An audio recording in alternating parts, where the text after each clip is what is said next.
Hello friends, आपका स्वागत है मेरे चैनल पे। तो जैसे कि आप सभी लोगों को पता लग चुका है कि आपका CSR नेट का एग्ज़ाम 16 से 18 के बीच में होने वाला है, जिसमें अगर मैं केमिस्ट्री की बात करूं तो उनका एग्ज़ाम 18 को होगा, वो भी मॉर्निंग शिफ्ट पे। तो अब उसके बाद आप जो ये मुझसे जानना चाह रहे हैं वो ये कि क्या स्ट्रैटेजी है जो आपको एग्ज़ाम टाइम पे अपनानी चाहिए, मतलब क्या स्ट्रैटेजी है जो आप अपनाएं जिससे आपके मार्क्स अच्छे से अच्छे आ सकें और आपका GRF निकल सके। तो आज की मेरी ये वीडियो इसी रिगार्डिंग है, जिसमें मैं आपसे शेयर करूंगा कि कैसे आप एग्ज़ाम को अटैम्प्ट करें और क्या जनरली मेरी स्ट्रैटेजी रहती है एग्ज़ाम अटैम्प्ट। पहले एक बात और मैं कहना चाहूँगा कि अगर आप कोई और स्ट्रैटेजी अपनाते हैं या आपकी ऑलरेडी कोई स्ट्रैटेजी है जो अच्छा वर्क भी कर रही है, आपने अगर प्रीवियस ईयर किए हैं या असाइनमेंट किए हैं या जब आपने टेस्ट पेपर दिए, तो मैं आपको कहूँगा आप सेम स्ट्रैटेजी को ही अपनाएं। ऐसा बिल्कुल भी नहीं है कि आपको मेरी ही फॉलो करनी है। ये तो स्ट्रैटेजी उन लोगों के लिए है जिनकी स्ट्रैटेजी काम नहीं करी है या जिनके पास अभी तक कोई स्ट्रैटेजी नहीं है। इसका मतलब है मेरी ये वीडियो उन सब के लिए जिनको एग्ज़ाम कैसे अटेम्प्ट करना है ये स्ट्रैटेजी जाननी है और कैसे मैंने 2 बार GRF निकाला है वो जानना है। तो चलिए शुरू करते हैं। तो देखिए, सबसे पहले तो मैं आपको ये कहूँगा, एग्ज़ाम अटेम्प्ट करना है अगर आपको और अच्छे से अटेम्प्ट करना है तो सबसे पहले आप पकड़े पार्ट सी को। अब पार्ट सी में क्यों कहता हूँ, क्योंकि देखिए सबसे ज़्यादा मार्क्स का भी पार्ट सी है और सबसे ज़्यादा ऑप्शन भी पार्ट सी में मिलते हैं। और अगर आप सबसे पहले पार्ट सी को करते हैं तो सबसे ज़्यादा टाइम भी आपको पार्ट सी में ही मिल जाता है। तो देखिए, मैं आपको कहूँगा आप पार्ट सी करें। और पार्ट सी में क्या करना है आपको, अगर आपके पास 15 to 17 क्वेश्चन हो जाते हैं, अगर आपके पास मतलब ऐसा पेपर है जिसमें आपके 15 to 17 क्वेश्चन हो जाते हैं और आपको लगता है कि ये सही है लगभग या 1-2 इससे गलत होंगे, तो आपको बस इतने ही क्वेश्चन करने। पर हाँ, अगर आपके पास आपके पार्ट सी में आपको 20 क्वेश्चन तक हो जाते हैं आपको और ये लगता है 1-2 भी गलत होंगे तो 18 तक आपके ठीक हो जाएंगे, तो मैं आपको कहूँगा आप पूरे 25 अटैम्प्ट कर लीजिए। और 25 का मतलब यहाँ पे ये है कि आप उन क्वेश्चनों को भी अटैम्प्ट कर लें जिसमें आपको 50-50 लग रहा है। तो यानी आपको तुक्के तब मारने जब आपके 20 या 20 से ज़्यादा क्वेश्चन हो रहे हैं या आपको लगता है कि आपको बिल्कुल अच्छी तरीके से आते हैं। पर अगर आपको 17 या 18 तक ही आपसे हो रहे हैं तो आपको बिल्कुल भी तुक्के नहीं मारना है पार्ट सी में। सेकेंड चीज़, पार्ट सी में आपको जो ध्यान रखना है, आपको 1.5 आवर देना है ज़्यादा से ज़्यादा। या अगर बिल्कुल पेपर इतना कठिन आ जाए, आप पे 10-15 मिनट का मार्जिन आपको और चाहिए तो आप 15 मिनट और खींच सकते हैं, पर फिर भी मैं कहूँगा आप 1.5 घंटे में ही पार्ट सी को करिए। नेक्स्ट फिर आपको जाना है पार्ट बी में।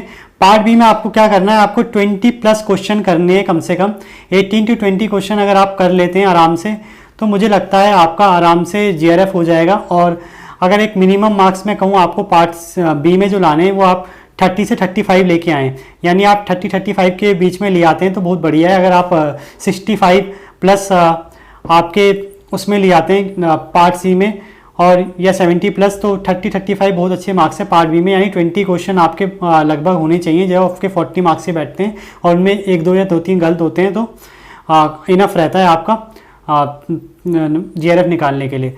और एक चीज़ आपको और ध्यान रखनी है, पार्ट बी में आपको सिर्फ 45 मिनट्स मैक्सिमम देने हैं या ½ एन आवर, क्योंकि पार्ट बी में कैलकुलेशन वाले बहुत कम आते हैं और बहुत लंबे क्वेश्चन भी कम आते हैं। आपके पार्ट बी के क्वेश्चन जनरली देख के ही टिक लग जाते हैं, तो आपको पार्ट बी में यानी ½ एन आवर या 45 मिनट ही देने हैं। देन नेक्स्ट आप आएंगे पार्ट ए में लास्ट, और पार्ट ए में आप मैक्सिमम 25 या 30 मिनट्स देंगे या 20 या 30 मिनट्स। और अगर आपके 10+ मार्क्स उसमें आ जाते हैं तो मुझे लगता है इनफ है। बाकी आप जितनी ज़्यादा स्कोर कर सकते हैं वो अच्छा ही है। तो यानी आप 7 to 8 क्वेश्चन का तो मार्जिन रखिए कि 7 to 8 क्वेश्चन आपको करने ही चाहिए, जिनमें आपके 6 से 5 बिल्कुल ठीक होने चाहिए। तो ऐसे स्ट्रैटेजी अगर आप अपनाते हैं, यानी part C, part B, part A, और जिसमें आपका part C 1.5 hour, part B आपका 45 मिनट्स या 30 मिनट्स और पार्ट ए आपका 30 मिनट्स, तो मुझे लगता है आपका ऑलमोस्ट पूरा पेपर टाइम पे भी हो जाता है और आपके अच्छे मार्क्स भी आ जाते हैं। नेक्स्ट पॉइंट, अब यहाँ पे बात ये ध्यान रखनी है, जब भी आप पार्ट सी या पार्ट बी या पार्ट ए कुछ भी अटैम्प्ट करें तो हमेशा उन क्वेश्चन को अटैम्प्ट करें जो आपसे देख के ही लग जा रहे हैं। मतलब आप ऐसा बिल्कुल ना करें जिसमें कैलकुलेशन हो या लेंदी हो पर आपको आता हो। मतलब ऐसा नहीं हो कि आपको लग रहा है कि आपसे हो जाएगा, थोड़ा टाइम लगेगा, पर आप करें। क्योंकि देखिए कभी कभी क्या होता है, नेट में होते हैं ऑप्शंस। पहले तो आप ये समझिए, मानिए आप एक क्वेश्चन में 5 मिनट लगाते हैं, फिर आपको 4 नंबर मिलते हैं, तो क्या पता ऐसा हो कि बाद में कोई ऐसा क्वेश्चन हो जिसमें आधा सेकंड भी ना लगे और आपको 4 मार्क्स मिल जाए। तो मतलब आपका 5 मिनट यानी जो आपने 4.5 मिनट बर्बाद किया वो आपको बाद में लॉस में ले जा सकता है चीज़ें। तो इसलिए मैं कहूँगा आपको जब भी आप पार्ट अटेम्प्ट करें, पार्ट सी या पार्ट बी या पार्ट ए, तो पहले तो सारे क्वेश्चन को लाइन से लगा लें, जो भी देख के लग जा रहे हैं एकदम ही, या जल्दी हो जा रहे हैं या 1 मिनट के अंदर हो जा रहे हैं, उनको कर लें। उसके बाद दोबारा रिपीट करें, और तब तक आपको ये भी करना है, स्टार्टिंग में मार्क फॉर रिव्यू में लगा लेना है उन क्वेश्चनों को जो आपको लगते हैं आपसे बाद में हो जाएंगे। तो उसके बाद दोबारा रिपीट करें और फिर उन क्वेश्चनों को सॉल्व करें जो मार्क फॉर रिव्यू में थे। फिर वहाँ पे आप ऐसे करके 20 या 22 क्वेश्चन निकाल लेंगे, पार्ट सी में ऐसे ही, पार्ट बी में ऐसे ही, पार्ट ए में जितने निकालने को कहे मैंने। उसके बाद आप 15 मिनट का मार्जिन भी रखें रिवीजन के लिए, या 10 मिनट का मार्जिन रिवीजन के लिए। ये देखें कि कहीं आपने कोई ऑप्शन गलत तो नहीं टिक कर दिया है, क्योंकि कभी कभी ऐसा होता है कि आपका ऑप्शन बी ठीक होता है पर आप ऑप्शन सी लगा देते हैं। कभी कभी राइट पूछा होता है, कोई चीज़ आप रॉन्ग वाली लगा देते हैं। कभी कभी ट्रू स्टेटमेंट पूछी होती है, आप फॉल्स वाली लगा देते हैं। तो इस चीज़ का आप ध्यान रखें कि आपने गलत क्वेश्चन तो नहीं लगा दिया, गलत ऑप्शन तो नहीं चुन लिया, गलत चीज़ें तो नहीं पढ़ ली। तो उसके लिए आप पे 10 मिनट का मार्जिन होना ही चाहिए हर पार्ट में। देखिए मेरा तो ये मानना है, आप क्वेश्चन भले ही कम अटैम्प्ट करें पर रिवाइज करके अटैम्प्ट करें, यानी आपका 2 क्वेश्चन मतलब नेगेटिव मार्किंग से बच जाए तो ज़्यादा फायदा है, रेदर देन एक नया क्वेश्चन हो जाए। क्योंकि ऐसा भी होता है कि नया क्वेश्चन होना हो उसकी कोई गारंटी नहीं होती, टाइम भी लॉस होता है, और जो आपका क्वेश्चन आप सही मान के चल रहे थे उससे आप नेगेटिव मार्किंग भी गवाते हैं, और अपना जो टाइम आपने लॉस किया था उन क्वेश्चन में वो भी गवाते हैं।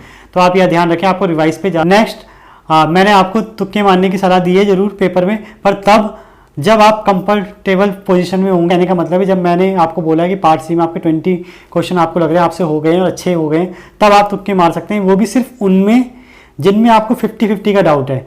यानी यहाँ पे तुक्के का मारना भी, बस तुक्के मारने का मतलब भी ये है कि जहाँ पे आपको कॉन्सेप्ट आते हैं पर थोड़ा सा डाउट है या थोड़ा सा आप एग्जैक्ट आंसर तक नहीं पहुँच पा रहे। ऐसा नहीं है कि आप मुंह उठा के किसी भी क्वेश्चन में राइट रॉन्ग मार के चले गए।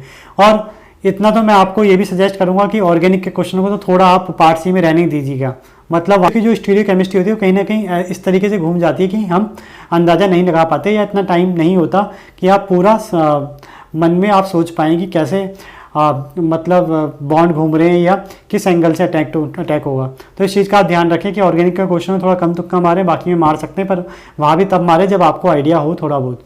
नेक्स्ट मैं आपसे ये भी कहना चाहूँगा, प्लीज़ जब भी आप एग्ज़ाम करें तो कोई भी प्रेशर ना लें। 15 से 20 मिनट का मार्जिन अपने के लिए रखें उन्हीं चीज़ों के लिए जिसमें आपको ऐसे रखेंगे, पहले ही आप सोच के चलेंगे कि आपको इतने टाइम पे ये चीज़ें फिनिश करनी है। तो उससे क्या होगा, जो 15-20 मिनट का मार्जिन आप जो रखेंगे उसमें एक तो आपका प्रेशर भी रिलीज़ होगा क्योंकि आप जल्दी चीज़ें कर लेंगे, और दूसरा आप अपने क्वेश्चन को रिवाइज कर सकेंगे। तो इस तरीके से ही आप शेड्यूल करें कि चीज़ें आप मतलब फास्ट करना सीखें। और फास्ट कैसे होंगी, फास्ट ऐसे होंगी कि आपको क्वेश्चन ज़्यादा अच्छे से चूज़ करना आना चाहिए। फास्ट का मतलब ये नहीं है कि आपको क्वेश्चन जल्दी करने हैं। देखो मैं आपको इतना ज़रूर बता रहा हूँ, आपके नेट में हर पार्ट में 50% क्वेश्चन ऐसे होते हैं जो 1 मिनट से कम टाइम में हो सकते हैं, और इसकी मैं गारंटी ले सकता हूँ। और ये आप खुद भी रियलाइज़ करेंगे अगर आपने अच्छे से पढ़ा है, या अगर आपका GRF होता है तो आप खुद ये रियलाइज़ करेंगे कि 50% क्वेश्चन ऐसे होते हैं जो 1 मिनट से नीचे हो सकते हैं। तो कहने का मतलब यही है, फास्ट का मतलब है आपको उन क्वेश्चनों को जल्दी से जल्दी ढूंढना है और जल्दी से जल्दी करना है। उसके बाद अपना जो बचा हुआ टाइम है उन क्वेश्चनों में देना है जिसमें थोड़ा टाइम लग सकता है और जो आपको आते भी हैं। मतलब ऐसा नहीं कि जो नहीं आते उनमें आप टाइम वेस्ट करें। लास्ट अगर मैं पूरा कंपाइल कर दूं तो मैं आपको यही कहूँगा, देखिए आप पार्ट सी पहले करें, फिर पार्ट बी, फिर पार्ट ए। टाइम दे 1.5 घंटा, 30 minutes, and then 30 minutes, and then 30 minutes आपका बच जाएगा। वो पेपर पे डिपेंड करता है, अगर हार्ड होगा तो अपने आप वो कंज्यूम हो जाएगा, और ईजी होगा तो आप अपने आप उस टाइम पर रिवाइज़ कर सकते हैं और चीज़ों को ठीक कर सकते हैं। तो बाकी फिर मैं आपसे यही कहना चाहूँगा, अगर आपकी अपनी कोई स्ट्रेटेजी है और वो काम कर रही है और आपने पहले से ही स्टार्टिंग से कुछ और तरीके से काम लिया है या अच्छे मार्क्स लाएं, तो आप उन्हें ही फॉलो करें। ऐसा बिल्कुल भी नहीं है कि आप मेरी ही चीज़ करेंगे तब कुछ निकाल पाएंगे या तभी कुछ बढ़िया कर पाएंगे। देखिए सबकी एक अपनी स्ट्रेटेजी होती है, सबने जिन्होंने भी GRF निकाला है सबका एक अपना प्लान है। कोई बुक पढ़ के पास हुआ है, कोई बिना बुक पढ़े, कोई नोट्स पढ़ के, कोई बिना नोट्स पढ़े, कोई कोचिंग लेके, कोई बिना कोचिंग लिए, कोई पार्ट ए पहले करके, कोई पार्ट सी पहले करके, कोई पार्ट बी पहले करके। तो सबकी एक अपनी स्ट्रेटेजी है, कोई ऑर्गेनिक करके ही पास हुआ है, कोई ऑर्गेनिक छोड़ के। बस बात इतनी सी है, जिसे भी आप फॉलो करें बिल्कुल ब्लाइंडली फॉलो करें और अपने कॉन्सेप्ट में और ख़ुद पे बिलीव रखें। और बाकी all the best. I hope आपका एग्ज़ाम बहुत अच्छा जाएगा और जितनी भी आपने मेहनत करी है उसका फल आपको बहुत ही अच्छा मिलेगा। तो आगे भी ऐसी इन्फॉर्मेटिव वीडियो देखने के लिए इस चैनल को सब्सक्राइब करें, वीडियो को लाइक करें और शेयर करें। Thank you.